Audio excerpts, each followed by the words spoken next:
నమస్తే, welcome to TV 45. నేను సునీత. బులెటిన్ల ముందుగా హెడ్లైన్స్ చూద్దాం. పలివేల దాడిపై మండిపడుతున్న బీజేపీ, రాష్ట్ర వ్యాప్తంగా నిరసనలకు పిలుపునిచ్చిన బీజేపీ. తెలంగాణలో 8వ రోజు కొనసాగుతున్న రాహుల్ పాదయాత్ర. సాయంత్రం ముత్తంగిలో భారత్ జోడో యాత్ర కార్నర్ మీటింగ్. ఏపీలో జగనన్నకు చెబుదాం కార్యక్రమం. సీఎం ఆఫీస్ కు నేరుగా ప్రజలు ఫిర్యాదులు చేసేలా ఏర్పాట్లు. పలివేల ఘటనపై ఈసీకి టీఆర్ఎస్ ఫిర్యాదు. ఘటనపై చర్యలు చేపట్టాలని కోరిన TRS.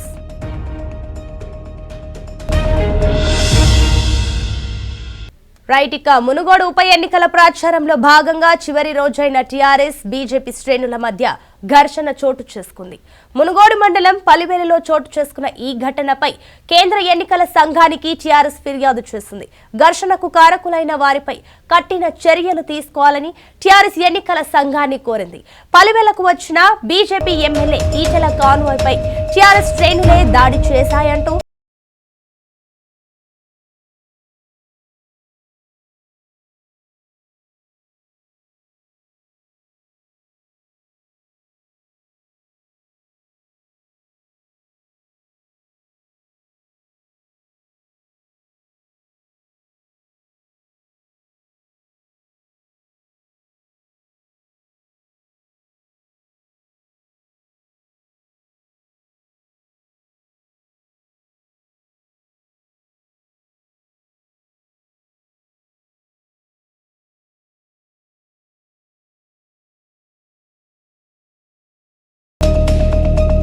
AP CM YS Jagan ప్రజల సమస్యలను పరిష్కరించడానికి మరో కొత్త కార్యక్రమానికి శ్రీకారం చుట్టారు. జగనన్నకు చెబుదాం పేరుతో ఓ కార్యక్రమం ఇవాల్టి నుంచి అమలులోకి వచ్చింది. ప్రజా సమస్యల్లో ఏ ఒక్కటి పరిష్కారం కాకుండా మిగిలిపోరాదు. వేటికి ఎలాంటి పరిష్కారాలను చూపాలన్న దానిపై ఒక విధానాన్ని తయారు చేసేందుకు అధికారులు కసరత్తు చేయాలని సీఎం ఆదేశించారు. దీంతో ఈ రోజు నుంచి జగనన్నకు చెబుదాం కార్యక్రమం అమలవుతుంది. స్పందన కంటే మెరుగ్గా ఈ కార్యక్రమాన్ని అమలు చేయాలని జగన్ భావిస్తున్నారని తెలుస్తుంది.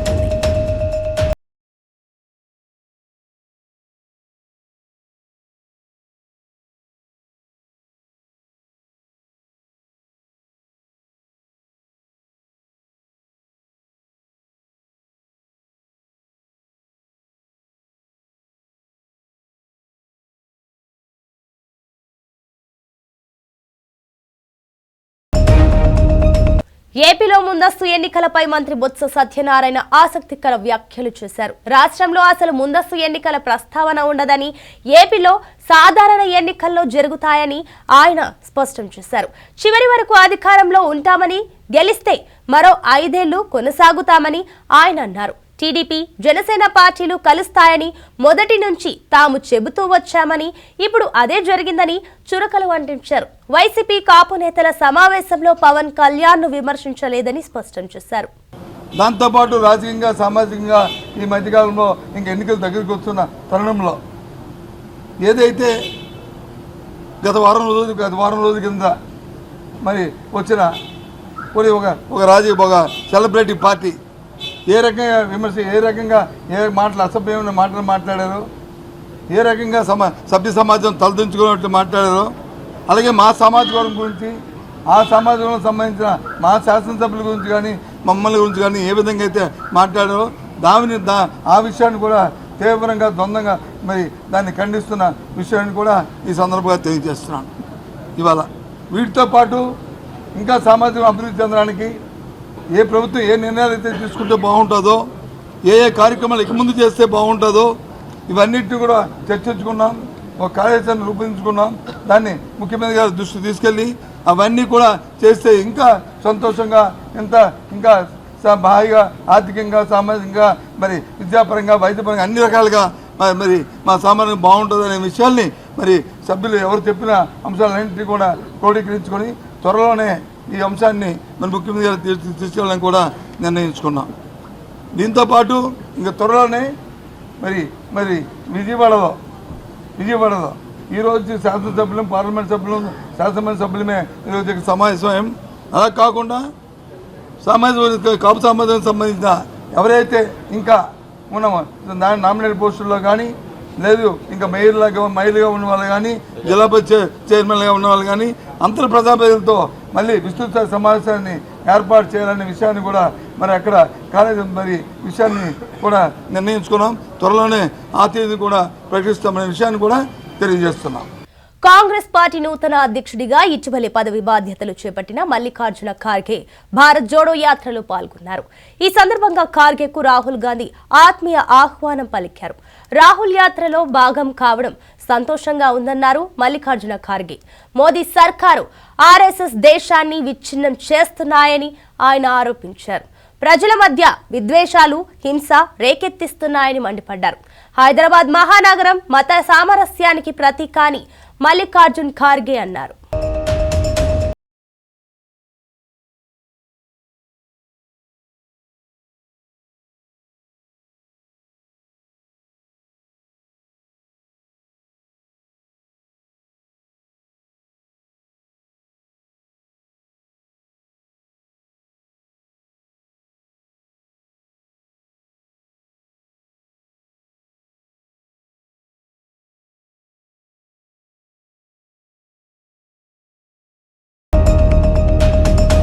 ఏపీ ప్రభుత్వంతో ఒప్పందం చేసుకున్న రాన్స్టాన్ సంస్థ విశాఖలో నూతన కార్యాలయాన్ని ప్రారంభించింది. వచ్చే ఏడాదిలోగా ఏపీలో 3,000 ఐటీ ఉద్యోగాల కల్పన దిశగా సాగనున్న ఈ కంపెనీ 2024లోగా రాష్ట్ర యువతకు 5,000 ఉద్యోగాలను కల్పించే దిశగా చర్యలు చేపట్టనుంది. ఈ కార్యక్రమంలో కంపెనీ ప్రతినిధులతో పాటు మంత్రి గుడివాడ అమర్నాథ్ పాల్గొన్నారు.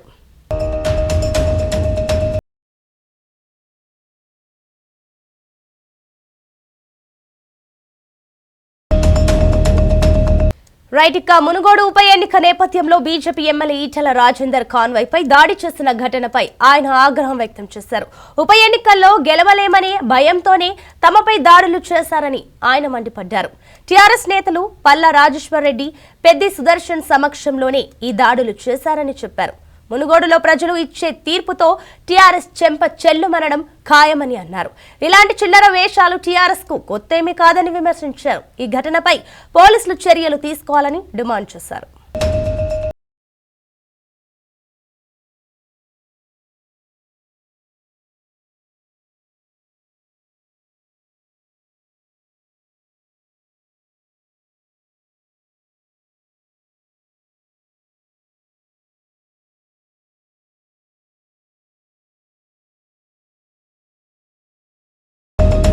అక్కడ చినుకు పడితే చిత్తడే, వాన పడితే కాలు కదపలేని పరిస్థితి.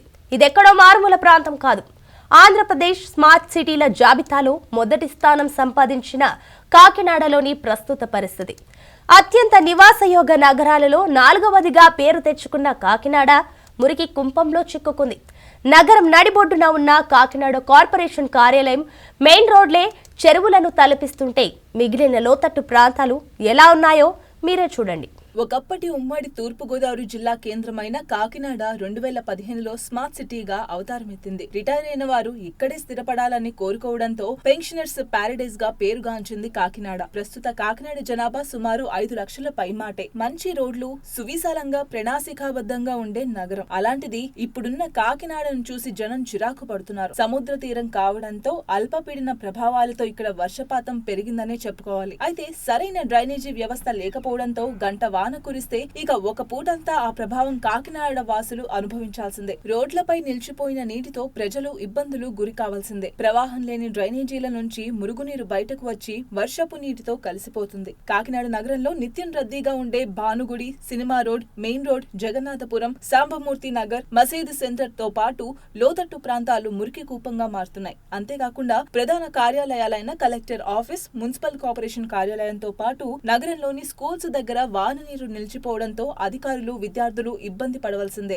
ఉదయం పూట వాన వస్తే పరిస్థితి మరీ భయంకరంగా ఉంటుంది. స్మార్ట్ సిటీగా ఎంపికైన కాకినాడకు నిధులు బాగానే వచ్చాయి. 1000 కోట్లు పెట్టి రోడ్ల మీద రోడ్లు బాగానే వేశారు. కానీ డ్రైనేజీ వ్యవస్థ మాత్రం అస్తవ్యస్తంగా తయారైంది. మురుగునీరు, వర్షం వస్తే ముంపు నీరు సముద్ర తీరంలోకి వెళ్లే ఏర్పాట్లు సరిగ్గా లేకపోవడం దీనికి ప్రధాన కారణం. అందుకే చిన్న చినుకు పడినా ఊరంతా జలమయమై చెరువులను తలపిస్తోంది. ఇక పెద్ద వర్షం వచ్చిందంటే చాలు ఇళ్లల్లోకి నీరు చేరుతుంది. మురుగునీరు మురుగునీరు కాలువలు ప్రణాళికబద్ధంగా నిర్మించకపోవడం, వాటిలో పేరుకుపోయిన పూడికను ఎప్పటికప్పుడు తీయకపోవడం, నిర్వహణకు ప్రాధాన్యత ఇవ్వకపోవడమే మురుగునీరు రోడ్లపై నిలిచిపోతుందని కాకినాడ వాసులు చెబుతారు. కాకినాడ నగరంలో గడచిన 7 సంవత్సరాల కాలంగా 2000 కోట్ల రూపాయలు ఖర్చు చేసి చాలా అభివృద్ధి చేశాం. దేశంలో స్మార్ట్ సిటీల్లో అత్యంత 4వ నివాసిత యోగ్యతా ప్రదేశంగా కేంద్ర ప్రభుత్వం గుర్తించిందని చెప్పి అందరూ గొప్పలు చెబుతూ ఉంటారు. ఇటీవల కురిసినటువంటి భారీ వర్షాలకి కాకినాడ నగరం ఎంతటి అతలాకుతల పరిస్థితికి గురైందో తెలిస్తే ఇది నివాస యోగ్యత ప్రాంతమా లేకపోతే ముంపువాడగా మారిన స్మార్ట్ సిటీ నగరమా అనేటువంటిది స్పష్టంగా తెలుస్తుంది. కారణం ఏంటంటే స్లమ్ ఏరియాలే కాదు, క్లాస్ ఏరియాలే కాదు, ప్రతి ఏరియా కూడా కాలువల్లో ఉన్నటువంటి మురుగునీరు రోడ్ల మీదకి బురద కింద చేరిపోయి ప్రజల్ని ఇబ్బందులకు గురి చేసిన వాతావరణం. ఈ రోజుకి కూడా కాకినాడ నగరంలో చాలా ప్రాంతాలు నీరు ఇంకా వెళ్లకుండా నిలబడిపోయి ఉండి ప్రజలను ఇబ్బందులు గురి చేస్తున్నటువంటి వాతావరణం ఉంది. ఇందుకు ప్రధానమైనటువంటి కారణం ఏంటంటే రోడ్ల మీద రోడ్లు ఎత్తు చేయడమే తప్ప ఈ మురుగునీరు పారేటువంటి డ్రైన్ల నిర్మాణాన్ని ఒక ప్రణాళికాబద్ధంగా నిర్మాణం చేసేటువంటి కార్యాచరణ చేపట్టలేదు. రేచర్లపేట, రామకృష్ణారావుపేట నడుమ ఉన్నటువంటి రైల్వే మేజర్ డ్రైన్ నిర్వహణ స్తంభించిపోయింది.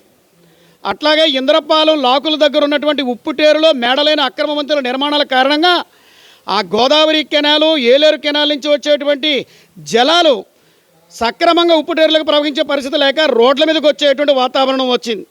అట్లాగే ఉప్పుటేరు నుంచి బ్రహ్మంగారి మఠం, వినాయక సాగరు, ఆ యొక్క జట్టి, కమర్షియల్ రోడ్డు, ఏటుమొగ, ఎర్ర రోడ్డు మీదుగా సముద్ర తీరానికి కలిసేటువంటి ఆ ఉప్పుటేరు మార్గం పూర్తిగా కుచించుకుపోయింది. దీని కారణంగా నగరం ముంపుకు గురవుతూ ఉంది. చీడీలపొర డ్రైన్ అనేటువంటిది విస్తరణ లేకపోవడం వల్ల నగరానికి ముంపు బెడద ఎక్కువయ్యింది.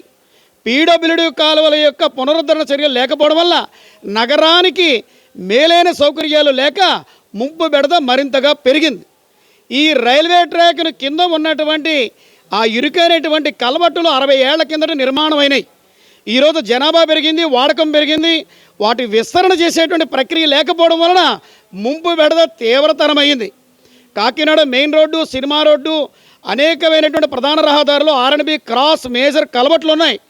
వీటిని విస్తరించి వెడల్పు చేసే కార్యక్రమం చేయకపోవడం వల్ల ఎక్కడ నీరు అక్కడనే ఉండిపోయేటువంటి వాతావరణం ఉంది. మరి ఇన్నాళ్ళు ఈ కౌన్సిల్లో ఈ దీర్ఘకాలిక సమస్యల పరిష్కారం మీద వాళ్ళు దృష్టి కేంద్రీకరణ చేయకపోవడం వల్ల నగరం ముంపు వాడగా ఈ రోజున పేరు పొందింది.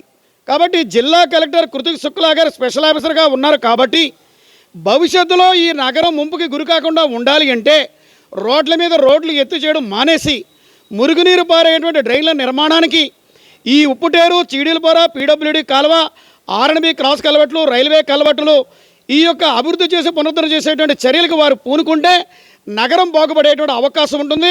కాకినాడ నగరంలో ప్రధానంగా చీడలపొర డ్రైన్, పీడబ్ల్యూ కాలువ, ఉప్పుటేరు కాలువ ద్వారా మురుగునీరు బయటకు వెళుతుంది. ఇవి కాకుండా ఆర్ఎండ్బి కల్వర్టులు నగరంలోని చాలానే ఉన్నాయి. వీటికి కూడా మరమ్మతులు చేయాల్సి ఉంది. కానీ పాలకులు మాత్రం ఎక్కడా ముంపు అనేది లేదు, ఎంత వర్షం వచ్చినా గంటలో నీరు లాగేస్తుందంటున్నారు. నిజానికి పరిస్థితులు మాత్రం ఇలానే ఉంది. ఇప్పటికైనా కాకినాడ నగరాన్ని ముంపు నుంచి కాపాడాలి అంటే కార్పొరేషన్ పాలక వర్గం అయిపోయింది. కాబట్టి స్పెషల్ ఆఫీసర్ గా ఉన్న జిల్లా కలెక్టర్ చొరవ తీసుకుని ఉప్పుటేరు అక్రమణలపై స్పెషల్ డ్రైవ్ చేపట్టాలని నగర ప్రజలు కోరుతున్నారు. అప్పుడు గానీ డ్రైనేజీ వ్యవస్థ మెరుగుపడదని చెబుతున్నారు. కాకినాడ మున్సిపాలిటీ 2005లో నగరపాలక సంస్థగా అభివృద్ధి చెందింది.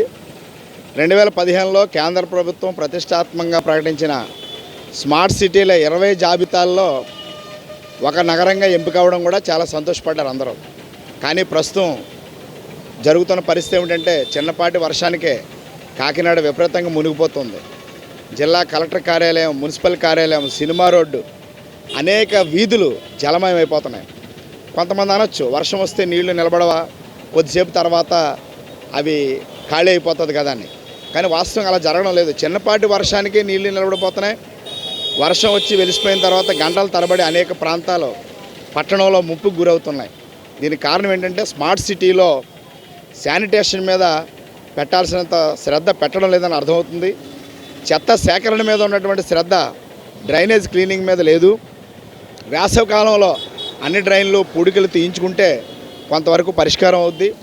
కాకినాడ నగరం కంటే సముద్రం కొంచెం ఎత్తైన ప్రదేశంలో ఉంది, అది అందరికీ తెలిసిన విషయమే. కాబట్టి దానికి అనుగుణంగా ప్రణాళికాబద్ధంగా మెయిన్ డ్రైన్స్ అన్నీ కూడా అనుసంధానం చేసుకుంటూ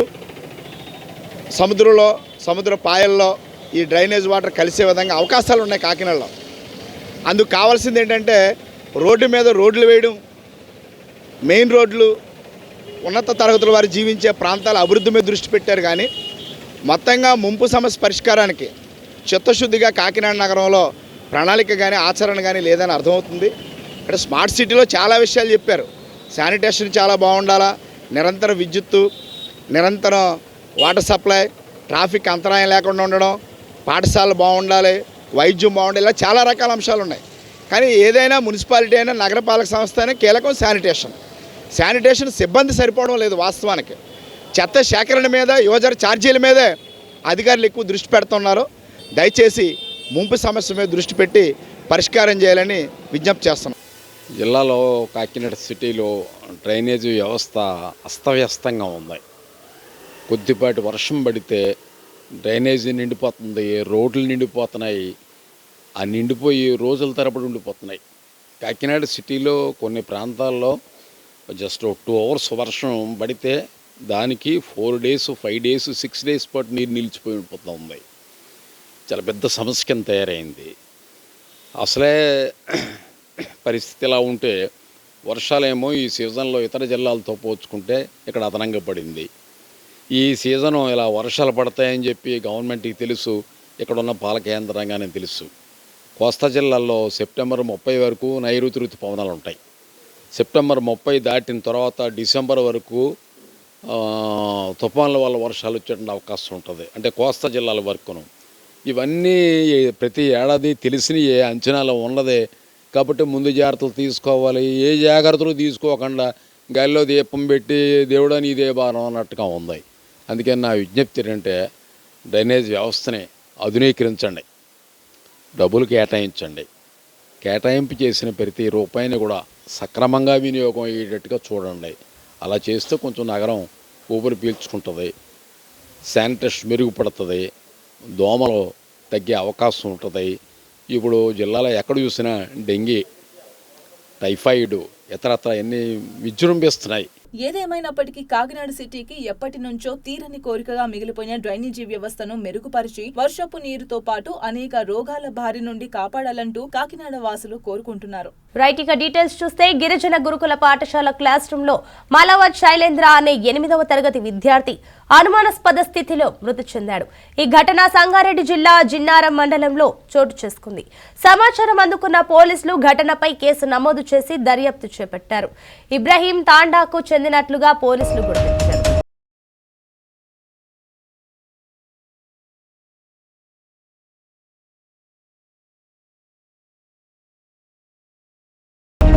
మీ ఇంటిలో ఆడపిల్లలు కాలేజ్కి ఎలా వెళ్తున్నారు?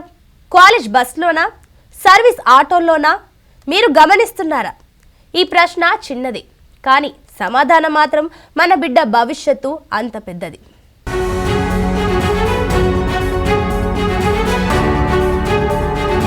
తెలుగు రాష్ట్రాల్లో కాలేజీ విద్యార్థుల లక్ష్యంగా డ్రగ్స్ వ్యవహారాలు నడుస్తుంటే రోజు కూలీలు, ఆటో డ్రైవర్లు లక్ష్యంగా గంజాయి దందాలు నడుస్తున్నాయి. దీంతో మత్తుకు బానిసవుతోంది యువత. డ్రగ్స్ కల్చర్ కూడా విపరీతంగా పెరిగింది. ఎన్టీఆర్, గుంటూరు జిల్లాల్లో నిత్యం పోలీసులు పట్టుకుంటున్న 100 కిలోల గంజాయే ఇందుకు నిదర్శనం. గంజాయి తీసుకున్న తర్వాత దాని ప్రభావంతో చేస్తున్న అరాచకాలు హద్దు దాటుతున్నాయి. గంజాయి మత్తులో ఆటో డ్రైవర్లు ఒంటరిగా ఉన్న మహిళలను లక్ష్యంగా చేసుకుంటున్నారు.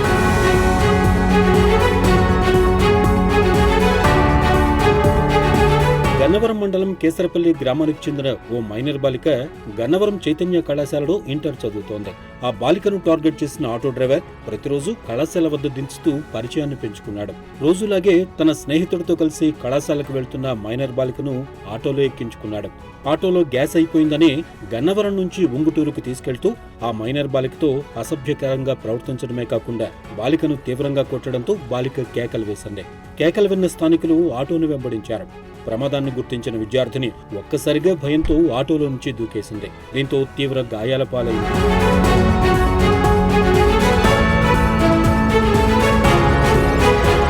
విద్యార్థి సంఘటన మరొక ముందే కొన్ని గంటల వ్యవధిలో జరిగిన మరో సంఘటన ఆడపిల్లలను బయటకు పంపాలంటేనే తల్లిదండ్రులు భయంతో వణికిపోయేలా చేసింది. విజయవాడ రిలయన్స్ లో పనిచేస్తున్న ఇద్దరు ప్రేమికులు ముస్తాబాద్ సమీపంలో మాట్లాడుకుంటున్నారు. గంజాయి మత్తులో ఉన్న ఆటో డ్రైవర్ అతని స్నేహితుడు వారిని గమనించి అతన్ని తీవ్రంగా కొట్టి తాడుతో కట్టివేసి యువతిపై అత్యాచార యత్నం చేశారు. అతను కేకలు వేయడంతో గ్రామస్తులు వచ్చి ఆ యువతిని రక్షించి ఆటోని, ఆటో డ్రైవర్, అతని స్నేహితుడిని పోలీసులకు అప్పగించారు. గన్నవరం పరిసర ప్రాంతాల్లో HCL, మేధా మరికొన్ని సాఫ్ట్వేర్ కంపెనీలు ఉండడంతో ఉద్యోగం ముగించుకుని ఇంటికి వెళ్లడానికి మహిళలు భయంతో వణికిపోతున్నారు.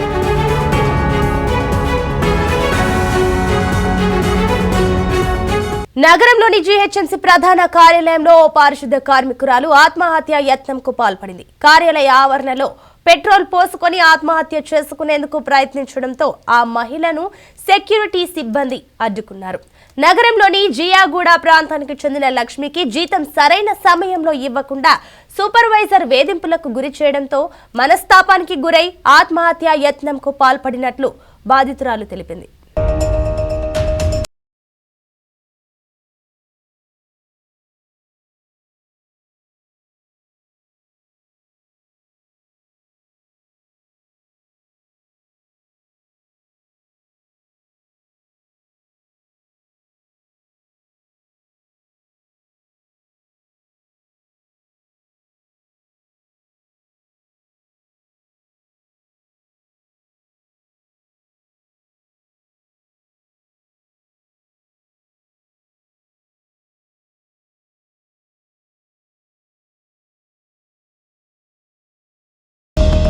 నెల్లూరు జిల్లా దోరవాసి సత్రం మండలం మినమాలమూడి అటవీ ప్రాంతంలో ఓ యువతిపై అత్యంత కిరాతకంగా దాడికి పాల్పడిన కేసును ఛేదించారు పోలీసులు. కిరాతకుడు రాజేందర్ ను పోలీసులు అరెస్టు చేశారు. బాధితురాలతో గత కొంతకాలంగా సన్నిహిత సంబంధం పెట్టుకున్నట్లు పోలీసులు తెలిపారు. ఈ దాడితో బాధితురాలు నదియా చనిపోయింది అని భావించి ఆమె వద్ద బంగారం తీసుకొని నిందితుడు రాజేందర్ పరారైనట్లు పోలీసులు వెల్లడించారు. నిందితుడిని అదుపులోకి తీసుకొని విచారిస్తున్నామని పోలీసులు తెలిపారు. సిఐ, ఎస్ఐ, డిఎస్పీ అయిన నేను రష్ కావటం, ఆమె అపస్మారక స్థితిలో ఉన్నందువల్ల ఫస్ట్ రోజు నమ్మకం లేదని చెప్పారు. చెన్నై రెడ్ హిల్స్లో ఉన్న ప్రైవేట్ హాస్పిటల్లో ట్రీట్మెంట్ తీసుకోవటం జరిగింది. తర్వాత ఈ కేసు పూర్వాపరాలకు వెళ్తే ఈ అమ్మాయి ఫస్ట్ కూడా సెల్ ఫోన్ నేను వాడనని చెప్పింది. తర్వాత వాళ్ళ బంధువుల సహాయంచే ఆ అమ్మాయి వాడే సెల్ ఫోను ఆధారంగా ఆ రోజు రాత్రే, అంటే ఆ అమ్మాయి ఏమీ చెప్పలేని స్థితిలో, ఆమెను ఎవరు నరికారు, ఎందుకు నరికారు అనే తెలియని స్థితిలో మేము టెక్నికల్ ఇన్వెస్టిగేషన్ చేయటం జరిగింది. దేశవ్యాప్తంగా సంచలనం సృష్టించి వందల కుటుంబాల్లో విషాదం నింపిన గుజరాత్ మోర్బీ కేబుల్ బ్రిడ్జ్ ఘటనపై ఈ నెల 14న సుప్రీంకోర్టు విచారణ చేపట్టనుంది. ఈ ఘటనపై దర్యాప్తు చేసేందుకు రిటైర్డ్ న్యాయమూర్తి నేతృత్వంలో కమిషన్ ఏర్పాటు చేయాలని కోరుతూ సుప్రీంకోర్టులో న్యాయవాది విశాల్ తివారీ పిటిషన్ దాఖలు చేశారు. వంతెన కూలిన ఘటనలో 130 మందికి పైగా ప్రాణాలు కోల్పోయారని, ఈ ప్రమాదం అధికారుల నిర్లక్ష్యం వల్లే జరిగిందని పిటిషన్లో పేర్కొన్నారు. మరమ్మతు తర్వాత ప్రైవేట్ ఆపరేటర్ అధికారుల నుంచి ఫిట్నెస్ సర్టిఫికేట్ తీసుకోలేదని, అధికారుల పర్యవేక్షణ కొరబడిందని పిటిషన్లో పేర్కొన్నారు.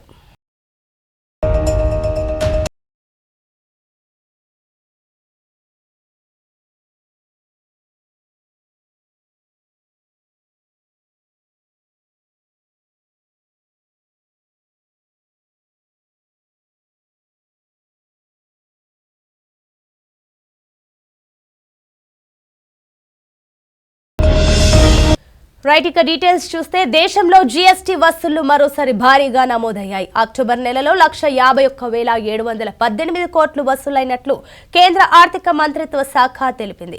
తాజా వసూళ్లలో 26 కోట్లకు పైగా సిజిఎస్టీ ఉండగా ఎస్జిఎస్టీ 33,396 కోట్లు వసూలైనట్లు కేంద్రం వెల్లడించింది.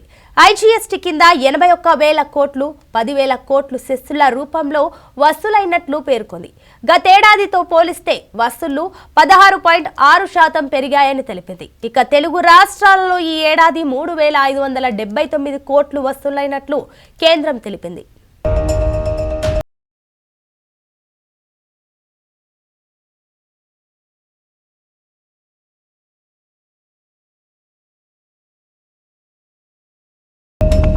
రైట్, ఇక ఇవి ఇవాల్టి బులెటిన్ అప్డేట్స్. మరో బులెటిన్ తో మళ్ళీ మీ ముందుంటాం. Until then keep watching TV 45.